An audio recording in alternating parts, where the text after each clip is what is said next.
Hello and welcome back to another video on future tense. আগের ক্লাসে আমরা future simple future মানে future indefinite আর future continuous নিয়ে আলোচনা করেছিলাম।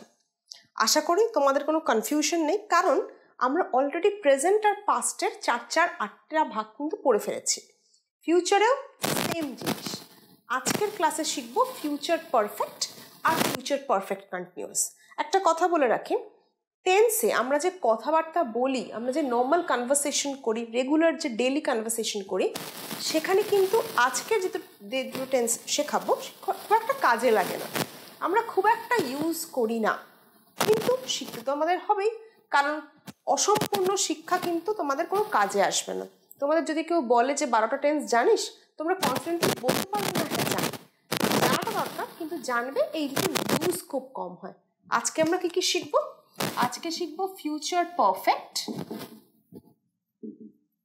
আর ফিউচার পারফেক্ট কন্টিনিউয়াস। ফিউচার আর ফিউচার পারফেক্ট কন্টিনিউয়াস। প্রথমে আমরা শুরু করি ফিউচার পারফেক্ট দিয়ে। ফিউচার পারফেক্ট আমরা কোন ক্ষেত্রে ইউজ করব? আচ্ছা, প্রেজেন্ট পারফেক্ট আর পাস্ট পারফেক্ট আমরা কখন ইউজ করছিলাম মনে আছে?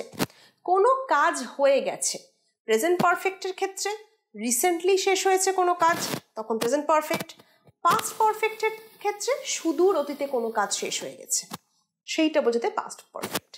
আর ফিউচার পারফেক্ট, ফিউচার পারফেক্ট হচ্ছে ভবিষ্যতে, লিখে নাও, ভবিষ্যতে কোনো কাজ শেষ হয়ে যাবে, শেষ হয়ে যাবে, এটা বোঝাতে আমরা ফিউচার পারফেক্ট ইউজ করি। মানে রাম হয়তো পার্সেলটা পৌঁছে দিয়ে থাকবে, মানে আমি এখন গেস করছি যে আগামী 2 দিন পর রাম হয়তো পার্সেলটা পৌঁছে দিয়ে থাকবে, আমার বোন হয়তো চিঠিটা রিসিভ করে থাকবে, রিসিভ করে নেবে এই সময় পরে। একটা সময়ের পরবর্তী কথা আমরা বলছি, তোমরা ফিউচার টেন্স নিয়ে আলোচনা করছি। ট্রান্সলেশন কি হবে? Ram will have sent the parcel. Ram will have sent the parcel.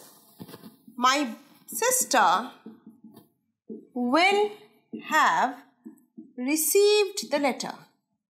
Received the letter. আমার বোন হয়তো চিঠিটা রিসিভ করে থাকবে, রাম হয়তো পার্সেলটা পৌঁছে থাকবে। তাহলে স্ট্রাকচার দেখো, এইটা হচ্ছে সাবজেক্ট। আমরা তাহলে যদি স্ট্রাকচার শুরু করি, subject will have plus V3 plus object plus rest of the sentence, এটা হচ্ছে আমার স্ট্রাকচার।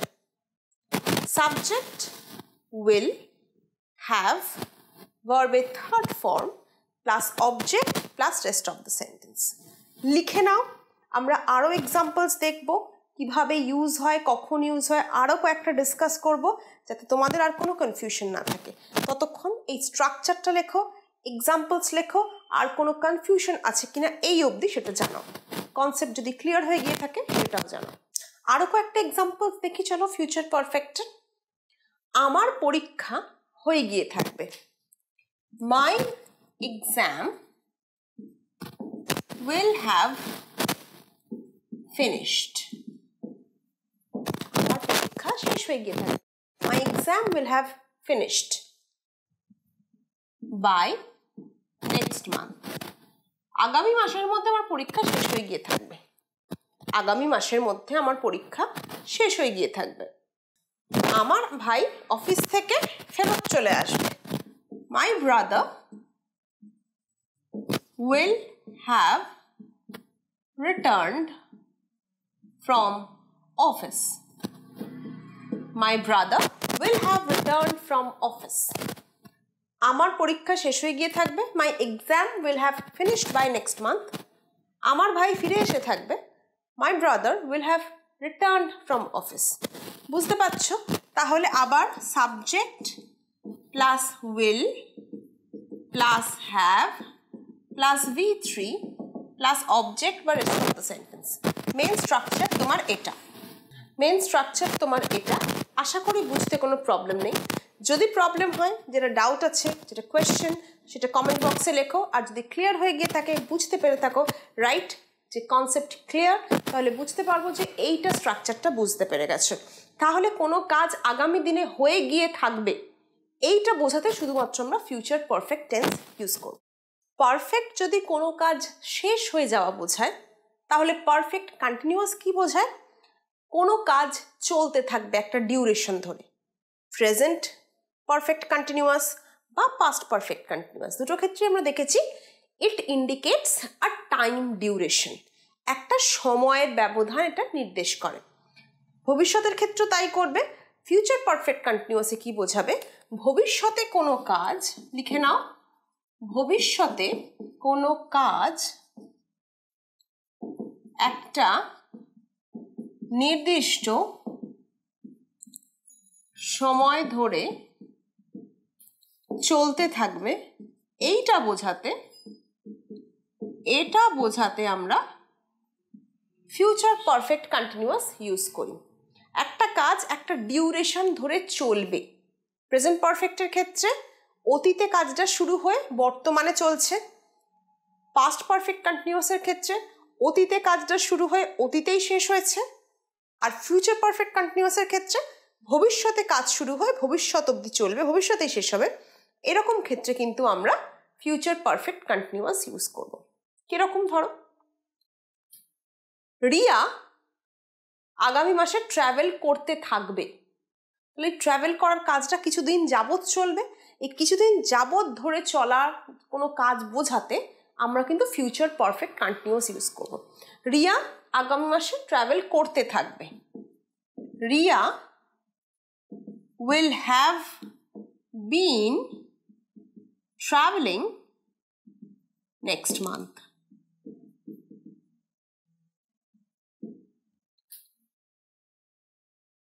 আমি এই বইটা পড়তে থাকবো, আগামী সপ্তাহে হয়তো বইটা পড়তে থাকবো। I will have been reading the book in the coming week. আগামী সপ্তাহে, আসছে যে সপ্তাহ। I will have been reading the book in the coming week. আগামী সপ্তাহে আমি এই বইটা পড়তে থাকবো। নেক্সট মাসে, আগামী মাসে রিয়া বেড়াতে থাকবে। তাহলে পড়তে থাকা, বেড়াতে থাকা, কিছুদিন ধরে কাজটা চলা। এই কোনো কাজ যখন ভবিষ্যতে শুরু হয়ে কিছুদিন ধরে চলবে, এইটা যখন আমি বর্তমানের পার্সপেক্টিভ থেকে বোঝাবো, তখন আমি কি ইউজ করব? Future perfect continuous tense. স্ট্রাকচারটা দেখি। এটা subject, will have been, verb plus ing plus rest of the sentence. তাহলে subject plus will plus have been plus ving, এটা হচ্ছে আমার ফিউচার পারফেক্ট কন্টিনিউয়াসের sentence structure. Subject will have been, verb plus ing। আমার বাবা office যেতে থাকবে। My father will have been going to the office. My father will have been going to the office. আমার বোন পরীক্ষার জন্য প্রস্তুতি নিতে থাকবে। My sister will have been preparing for the exam. Preparing for the exam. My sister will have been preparing for the exam. আমার বোন প্রস্তুতি নিতে থাকবে। আশা করছি এই স্ট্রাকচার থেকে এবং এতগুলো এক্সাম্পলস যে দেখালাম, তোমাদের ফিউচার পারফেক্ট কন্টিনিউয়াসের যে আইডিয়া সেটা ক্লিয়ার হয়েছে।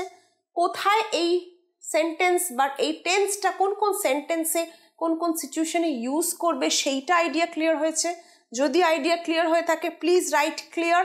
তোমরা অনেকে আমার আগের ভিডিওগুলোতে ক্লিয়ার লিখছো, আমার ভীষণ আনন্দ লাগছে এইটা ভেবে যে তোমরা আমার যে চেষ্টা, আমার যে পড়ানো সেটা তোমরা বুঝতে পারছো। আর যাদের কনফিউশন রয়েছে তারা প্রশ্ন লেখো, আমি লাইভ ক্লাসে এইগুলো নিয়ে আলোচনা করব। অনেকেই তোমরা প্রচুর কমেন্টসে সেন্টেন্স লিখেছো, প্রত্যেককে ধরে ধরে আমি রিপ্লাই দিয়েছি। যেখানে ছোটোখাটো মাইনর ভুল করছো কমেন্টে সেটাও পার্সোনালি বলে দিয়েছি। আশা করছি এই দুটো টেন্সেও বিভিন্ন ধরনের সেন্টেন্স তোমরা নিজেরা তৈরি করে কমেন্ট বক্সে দেবে, যাতে আমি তোমাদের রিপ্লাই দিতে পারি, যাতে তোমাদের যদি ভুল হয় লিখতে সেটি যাতে রেকটিফাই করতে পারি। এইটুকুনি কাজ তোমাদের করতে হবে। সাথে লাইক করবে, বন্ধুদের সাথে শেয়ার করবে, আর অবশ্যই দেখতে থাকবে ইংলিশপিডিয়া বাংলা বাই এসআর। দেখা হচ্ছে পরের ভিডিও।